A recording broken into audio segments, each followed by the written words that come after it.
안녕하세요. 오늘 저희가 여러분과 함께 깊이 파볼 주제는 바로 2025년 5월 마지막 주, 그러니까 26일부터 30일까지의 미국 증시와 금융시장 동향입니다. 네, 안녕하세요. 관련 보고서들을 바탕으로 시장의 주요 흐름과 또 주목할 만한 점들을 같이 짚어보겠습니다. 시작하기 전에요. 저희가 본 자료 원문에 트럼프 현 대통령이라는 표현이 있었어요. 이건 저희가 정치적 입장을 가지는 건 아니고 자료 내용을 그대로 전달하는 차원이니 이 점은 좀 참고해 주시면 좋겠습니다. 네, 맞습니다. 객관적인 정보 전달이 중요하니까요. 자, 그럼 바로 들어가 보죠. 이번 주 시장 전반적으로는 분위기가 꽤 괜찮았어요. 그쵸? 주요 지수들이 다 올랐더라고요. 네, 맞습니다. 상승세로 마감을 했죠. 특히 5월 전체로 보면 나스닥이 이게 9.6%나 올랐다고 해요. 이게 2023년 이후로 월간 최고 수익률이라는데 어떤 요인들이 이렇게 시장을 끌어올렸을까요? 네, 그 보고서들을 보면요. 여러 가지가 좀 복합적으로 작용한 것 같아요. 일단 그 인플레이션 압력이 좀 완화될 거라는 기대감, 이게 좀 커졌고요. 인플레이션이 좀 잡힐 거라는 기대감이요? 네. 그리고 이제 소비자 심리 지표도 좀 개선되는 모습을 보이면서 이게 투자 심리에 좀 긍정적인 영향을 준 것 같습니다. 소비자 심리도 살아나고. 그리고 또 하나, 그 자료에서 언급된 게 트럼프 행정부의 중국 관세 정책, 이게 좀 완화될 수도 있다. 이런 기대감도 시장 상승에 한몫했다고 분석하고 있습니다. 관세 완화 기대감까지 여러 호재가 겹쳤군요. 그런데 전체 지수는 올랐지만 그 속을 좀 들여다보면 특히 기술주 쪽은 약간 다른 이야기가 있는 것 같아요.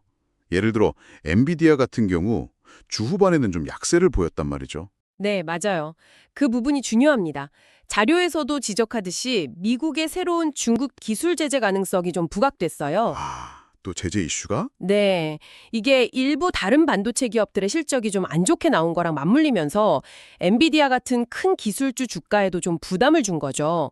그러니까 기술주 안에서도 온도 차이가 있었다 이렇게 볼 수 있습니다. 그렇군요. 전반적인 상승 분위기 속에서도 개별 기업이나 섹터별로는 다른 움직임이 있었다는 거네요. 그리고 테슬라도 참 흥미로운데요. 테슬라요? 네네. 5월 한 달 동안 무려 23%나 올랐다가 마지막 거래일에는 또 3.3%가 빠졌어요. 이게 자료를 보니까 AI나 자율주행 기술에 대한 기대감이 워낙 커서 실적 부진 우려는 좀 덮었다. 이렇게 분석하면서도 마지막 날 하락은 좀 단기 과열 신호 아니냐 이런 지적도 있더라고요. 이건 어떻게 해석해야 할까요? 네, 정확히 보셨습니다. 테슬라는 정말 그 현재 실적보다는 미래 가치, 특히 AI나 자율주행 같은 이런 기술에 대한 기대감이 주가를 막 끌어올리는 그런 전형적인 모습을 보여주고 있죠. 그렇죠. 기대감이 엄청나죠. 그런데 이제 자료에서 지적한 것처럼 마지막 날 하락은 그 기대감이 계속 갈 수 있을까? 여기에 대한 시장의 어떤 고민, 이걸 좀 일부 보여준다고 할 수 있어요. 단기적인 차익 실현 매물일 수도 있고요. 아니면 변동성이 좀 커질 수 있다는 신호로도 볼 수 있겠죠. 그렇군요. 미래 기대감과 현재 상황 사이의 줄다리기 같은 느낌이네요. 네, 그런 면이 있죠. 반면에 팔란티아 같은 경우는 정부 계약 소식이 있었고 코스트코는 실적이 아주 강력하게 나왔거든요. 이런 확실한 호재가 있는 기업들은 주가가 견조하게 올랐다는 점도 자료에서 함께 보여주고 있습니다. 확실한 모멘텀이 있는 곳은 또 달랐군요. 그럼 이제 좀 다른 쪽으로 넘어가서 채권 시장은 비교적 좀 안정적인 흐름이었네요. 10년물, 2년물 국채 금리가 다 조금씩 내렸어요. 이건 역시 연준의 금리 동결 결정 영향이 컸다고 봐야겠죠? 당시 기준금리가 4.25에서 4.50%로 동결됐었죠. 네, 맞습니다. 시장은 이미 연준이 금리를 동결할 거라고 예상을 하고 있었고요. 실제로 결정이 나오니까 좀 안도하는 그런 모습이었습니다. 자료 분석에 따르면 역시 인플레이션이 좀 둔화될 거라는 기대감이랑 연준이 당분간은 좀 신중하게 가겠다 이런 태도를 확인하면서 국채 금리가 좀 안정세를 찾은 걸로 보입니다. 금리 변동성이 줄어든 건 시장에는 좋은 신호였겠네요. 그렇죠. 전반적으로는 긍정적인 요인이었죠. 다른 자산들도 간단히 볼게요. 자료 보니까 달러는 약세를 보였고 금값은 올랐네요. 온스당 2,346달러 정도. 반면에 유가는 좀 내렸어요. WTI 기준으로 배럴당 85.63달러. 이 흐름들은 서로 어떻게 연결될까요? 네, 달러가 약세를 보인 건 역시 연준의 금리 인상이 이제 끝났다. 이런 기대감이 반영된 걸로 자료는 보고 있고요.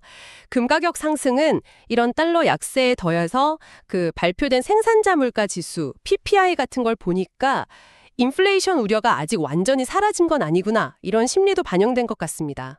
금은 약간 안전자산 성격도 있으니까요. 그렇죠.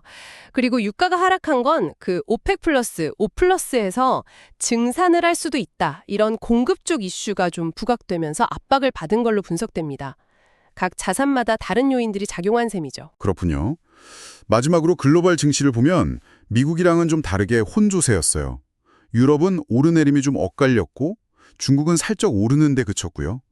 미국 시장의 강세가 전 세계로 확 퍼지진 못한 느낌인데 자료에서 뭐 특별히 짚는 부분이 있나요?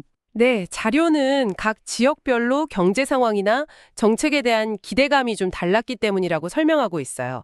예를 들면 유럽은 특정 국가의 경제 지표가 좀 안 좋았던 게 영향을 미쳤을 수 있고 중국은 뭐 경기 부양책 기대감으로 조금 오르긴 했지만 미국처럼 기술주가 막 랠리를 펼치는 그런 양상은 아니었죠. 아직은 글로벌하게 같이 움직이기보다는 각자 시장 상황 따라가는군요. 네, 그렇죠. 아직은 글로벌 동조화보다는 각 시장의 개별적인 요인들이 더 크게 작용하고 있다, 이렇게 분석하고 있습니다. 네, 정리를 좀 해보면 5월 마지막 주는 겉으로 보기엔 상승세로 잘 마무리했지만 그 안을 자세히 들여다보면 기술주 내에서도 좀 차별화가 있었고 AI 같은 미래 기대감과 현실 사이의 어떤 줄다리기, 그리고 트럼프 대통령 정책이나 연준 행보 같은 정책적 불확실성도 여전히 남아있는 뭐랄까 좀 복합적인 한 주였네요. 자료 덕분에 이런 입체적인 그림을 좀 볼 수 있었습니다. 맞습니다. 이번 분석을 통해서 여러분께서도 시장을 움직이는 다양한 힘과 또 잠재적인 위험 요인들을 함께 좀 확인하셨기를 바랍니다. 여기서 제가 마지막으로 한 가지 질문을 좀 던져보고 싶어요. 네, 어떤 질문이신가요? 그 자료에서도 드러났듯이 5월에 굉장히 강력한 랠리가 있었잖아요. 이런 시장의 낙관론이 앞으로 현실화될 수도 있는 어떤 정책 변화, 예를 들면 트럼프 행정부의 정책이라든지 아니면 혹시 나타날지도 모르는 경기 둔화 신호 앞에서도 계속 이렇게 힘을 받을 수 있을까 하는 점입니다. 그 낙관론의 지속 가능성에 대한 질문이군요. 네, 바로 그 부분이죠. 앞으로 이 질문에 대한 답을 찾아가는 과정이 시장을 이해하는 데 굉장히 중요할 것 같습니다. 여러분도 이 점을 계속 주목해 보시면 좋겠습니다.